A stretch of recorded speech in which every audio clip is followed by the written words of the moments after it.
Nakababahala at hindi katanggap-tanggap.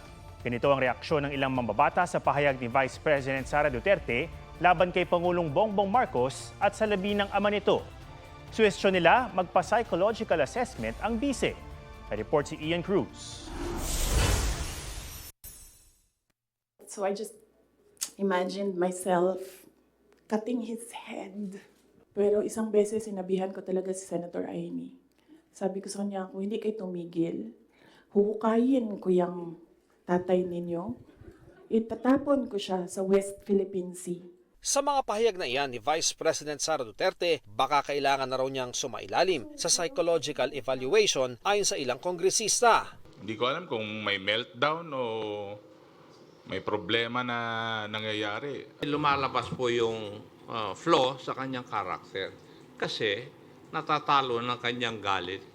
Para naman kay House Assistant Majority Leader Jay Conghun, kailangan matiyak kung karapat-dapat pang maglingkod sa bayan si Duterte bilang VP na isang kritikal na posisyon. Si Senate President Cheese Escudero tinawag na unbecoming o hindi akma sa pagiging vice-presidente ang mga sinabi ni Duterte. Partikular naman sa banta ni VP Sara, nauukayin niya ang labi ni dating Pangulong Marcos para itapon sa dagat. Sinabi ni House Quad Committee Co-Chairman Representative Dan Fernandez na pwedeng papanagutin ang bise sa pahayag na ito. Somebody might file a case against her at nobody can prevent that dahil nga wala namang immunity ang ating pong Vice President. Pinag-aaralan ng Department of Justice kung may paglabag sa batas ang pahayag ng bise.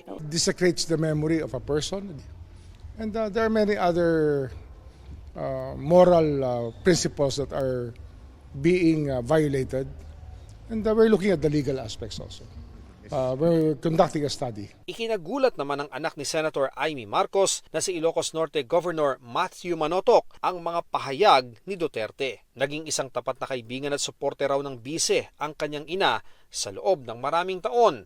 Nakakadismayaan niyang makitang pinepersonal ng bise ang mga bagay. Sabi nga daw ng marami, politika lang ito. Si Senator Cynthia Villar, naintindihan naman daw ang pinanggagalingan ni Duterte. Yeah, I think masyado namang pin-prosecute kaya nagagalit. Sana magbati na lang para walang problema.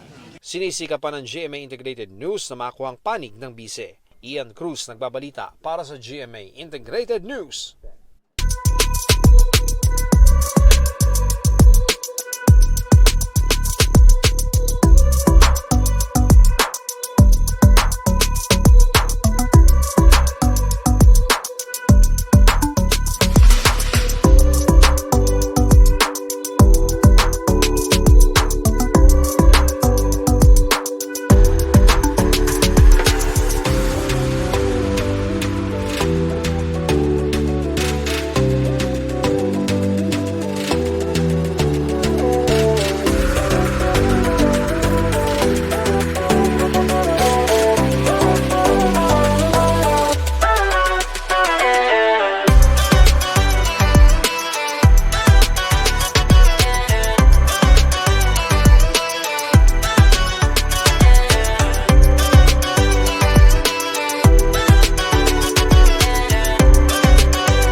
Mga kapuso, alamin ang State of the Nation.